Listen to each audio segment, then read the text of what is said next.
Welcome to the Rusted Garden Homestead. Today I'm going to show you how to plant peppers into your garden. I'll show you how to set up the basic planting hole. We're going to be using any organic granular fertilizer. That's the dry fertilizer in the bag. It's a slow release. And we're going to use a water-soluble fertilizer that's a fast release. That means when we pour it on the plant, it really helps the plant start growing. Now, more importantly, peppers can be planted much more closely together than you think. And in some cases, I even put two plants into a planting hole. But these are going to go into the two raised beds here. That's a 4x4 raised bed, so 4 times 4 is 16. We're going to do 1 foot spacing. That's going to be 16 plants in there. And this is a 4x8. That's going to be 32 plants going into that space. I'll show you how to set that up. If you have wood chips or mulch on your garden that's not fully broken down, we're going to rake that away. I'll weed it out and then I'll show you the planting hole. These plants are 10 days removed from a video I just did. I'll put in the video description. These are beat up. I removed tons of leaves. They were yellow. They've come back really strong. So if you want to check that video out, you'll see how you can rescue your pepper plants if they're kind of beaten up. All right, it's starting to rain, so I'm going to take a break, fix up the garden, and then we'll get started. This is what the space will look like when we're done. You can get up to 48 pepper plants into this small footprint. And again, if you watch the video, you'll hear me explain what these are for, but this will help keep my dogs from running through here and breaking the pepper plants. This area is ready for planting. You might have noticed the cylinders that are in there. They're just made out of basic fencing wire. They're low enough that I can reach into them. You know, you could use them for trellising if you wanted, but these are to be placed in here so that my dog, she's a year old now, and she's still a puppy, she would run through here and snap all my pepper plants, and you know, it's just going to happen. So the cylinders will look something like this, going all the way across the space, and I can reach in and tend to the peppers. So I pulled the mulch to the right. I will pull it back over the plants once I plant this side. The planting hole just looks something like this. You know, and you can use a hand shovel. Dig them out. Fertilizer. So this is the organic granular. This is what organic granular fertilizer looks like. It's dry, it's pelleted, most of the ingredients are the same. I just recommend buying whatever is cheap and on sale. Don't get lost in fancy packaging and pay more for something because it has fancy words on it. Read the ingredients, they're all basically the same. You want to have the numbers N, P, and K represented. That's nitrogen, phosphorus, and potassium. And when you look on these bags, you'll see numbers like 533. Nitrogen, P, phosphorus, and 3 is potassium. N, P, and K. It's best for peppers sometimes if you have a lower nitrogen number, like a 355 would be great. However, you can go crazy looking for that. So any organic granular that has N, P, and K represented, something like that. It could be a 434, a 355, a 642. It really doesn't matter. That's going to set up the planting area with a slow release fertilizer that will feed your plant over the next 2 months. And that's all you really have to worry about. I also have some compost that I make myself. If you can't get compost, you can use peat moss. You want to add in some organic matter into here to really put material in there that's going to hold water. The root systems will like to grow into it from the transplant, and will get your plant off to a great start. Peat moss doesn't have much nutrients in it, but it does hold water, and it provides just kind of a fluffiness to your soil. Compost is the best. It will feed your plant, it will feed your soil life, but not everybody can make it right away. So you're going to dig a hole, basically, I don't even know what that is, maybe 6 inches deep. Hand shovel's perfectly fine. I like using a bigger shovel like this. It's just a little easier to do more. And 2 or 3 tablespoons into a planting hole, and you would just drop it in there. You never want to plant right on there. We were going to mix it in. You can take 1 big handful of compost, 2 big handfuls of compost or peat moss if you have it, and that's all you really do. What we do next is just basically really just mix it through. If you're mixing in your peat moss and your compost into heavier clay soil, you're just really loosening it up really nicely for the pepper plant. If you want, maybe you have access to lots of compost, you can never go wrong with more. You can add more into there. And that's going to basically set up where we're going to drop the pepper plant. I'll show you how to do that. And then we just kind of backfill and the pepper is good to go.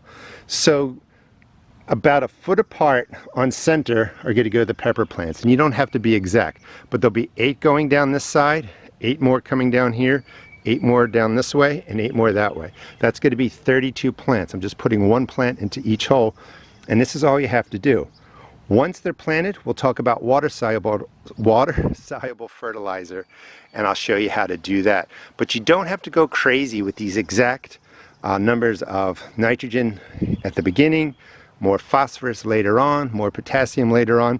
You can learn that over time, but this is a basic, simple, easy way to grow peppers in your garden, and you can get fancier as you get more experience. Let me set up the rest of these holes, and then I'll show you how to drop a pepper plant into them.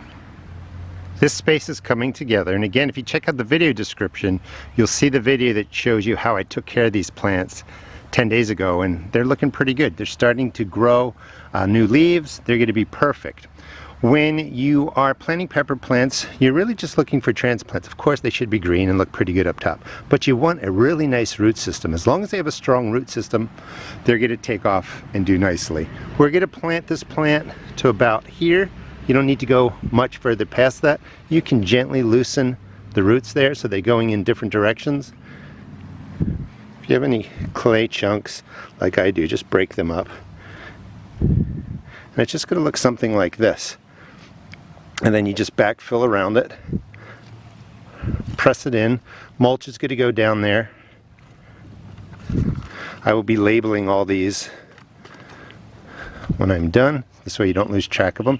This section is going to be sweet peppers, then I have hot peppers that will go into different places. This way, people that aren't familiar with my garden, I can say all the sweet peppers are on this side, go ahead and pick what you want. So we have, why'd I forget? Sweet banana. This is a giant monster bell, very large green bell pepper. That's a yellow bell, sunbright, and then I believe that's a purple beauty, which is a purple bell pepper back there. So I will just repeat this going across. The next thing you can do, again, if you have lots of compost, it'd be great to just put down about 1 inch of compost across here, but most of us don't have that. You can take the organic granular and just scatter it around, and you would do that before you pull the mulch over it. That is your slow release fertilizer that really starts breaking down over the next couple of weeks and then slowly feeds your plant over the next, say, 2 months or something like that. That will have the pepper plant set up, and that's all you really need. You're going to get production, things are going to be pretty good. But when we're done, we're going to hit this with the water-soluble fertilizer. And if you want to subscribe and follow me, I'll be doing a mini-series on all the pepper plants that you see here over the season this year, 2022, and I'll just show you how I take care of them, how we harvest, and how we even cook with them. All right, let me get the rest of the plants in, and then we'll come back for the water-soluble feeding. We have 4, 8, 12, 16 pepper plants about a foot apart planted in this area. Peppers like to touch. They like to hold hands is the saying that goes along with them. In some cases, I put 2 pepper plants into 1 planting hole. You can do that. You're going to get a bigger harvest from them, and they're not going to really suffer being next to each other. You probably won't even notice a difference. But you can experiment with the spacing, but you know, 16 peppers in here is a lot. I didn't feel like I needed to put 2 in every planting hole. Some people are going to ask me, why did I move the mulch away? So this is shredded hardwood, and the hardwood is not composted down. It hasn't broken down. So if I were to mix this hardwood into the top 4 inches of the soil when I'm planting, it's going to begin to decay, and that decaying process is going to pull nitrogen out of the soil, which will challenge your pepper plant for nitrogen. So wood mulch, you can put on top. That's not going to affect your pepper plant. It's when you mix it through the soil that it's a problem. So we moved it all off to the side, and then I brought it back on. You want about 1 inch of mulch around your peppers. That will keep moisture in the soil, and that will help really kind of regulate the top 4 inches of the soil temperature. Your plants really enjoy the nutrients in the top 4 to 6 inches. They have shallow roots that will go everywhere. They will pull in water, they will pull in nutrients. They also have roots that go deeper. So putting mulch down does 2 things. It helps keep moisture in the soil, which means you have to water less. And it also helps keep the soil from overheating when the sun's beating down on it come midsummer here in Maryland Zone 7. So that's the basic setup for planting peppers about a foot apart. We'll go through, or I will go through. I'll finish up the rest of the garden so I can show you that, and then we'll put down the water-soluble fertilizer. In this space I decided to experiment just to show you that peppers do like to be planted closely together. So there are 2 pepper plants in each of these 9 planting holes, spaced a little bit further apart, but that's 6, 12, 18 pepper plants in about a 4 foot by 4 foot space. So we have 18 right here, we have 16 over there. Most of these are single plants per planting hole. If you want to follow me, you can watch to see how these plants do, and I think they're going to both do perfectly fine. But you have some flexibility in how you may want to plant your plants. So you can get 18 peppers right in a 4 foot by 4 foot space, and you don't have to, space them every 2 feet like a lot of instructions say on seed packs or online.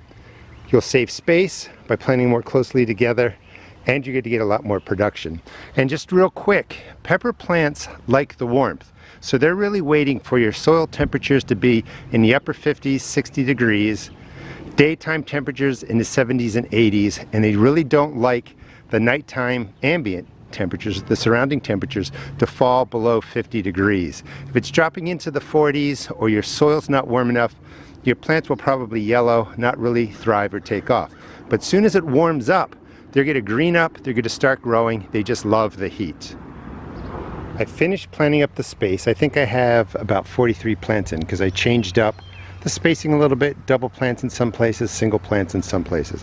But in this 4x4 you can get up to 16 plants. In this 4x8 you can get up to 32 plants. So you can really get 48 pepper plants into this footprint here, which is plenty of peppers for most families. Now everything is set up. The next step is to water them in with a water-soluble fertilizer, and that water-soluble fertilizer is immediately available to the plants. And that's what you want to give them now. You want to give them nitrogen, phosphorus, and potassium that they can use right away, they can establish, they can grow, and the organic granular, which is a slow release, will be released over, a 2-month period of time. Sometimes I use fish emulsion. I've been using AgroThrive right now. It's an organic product, and it's a nice balanced general purpose fertilizer. It's a 3-3-2, which means these are getting phosphorus and potassium, which they really do enjoy, but they're also getting the nitrogen to help them green up and help them grow.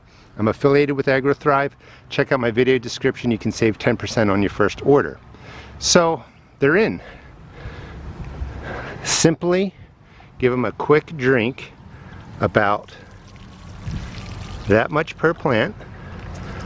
You can water on the leaves if you're worried about that. Skip the leaf watering, water right at the base, and just work your way through all your plants. These are good to go with fertilizer for at least 4 weeks. If they look green in 4 weeks and they're growing, leave them alone. But when they get maybe 2 to 3 feet tall, it's been about 6 or 8 weeks, give them another drink of water-soluble fertilizer. And that's all you really have to do to get a wonderful pepper harvest. Again, with more experience, you can tweak the fertilizers, you can make changes, but I just wanted to show you the quickest and easiest way to really pack peppers into a space, they like to hold hands, remember, and get them growing. Thanks so much for watching. Please check out my seed shop at therustedgarden.com. And please subscribe. I'll be taking care of everything you see here over the season. I'll show you future fertilizings, how to deal with any pests that show up, any diseases that show up, and show you how to harvest and even cook with them. Thanks for watching.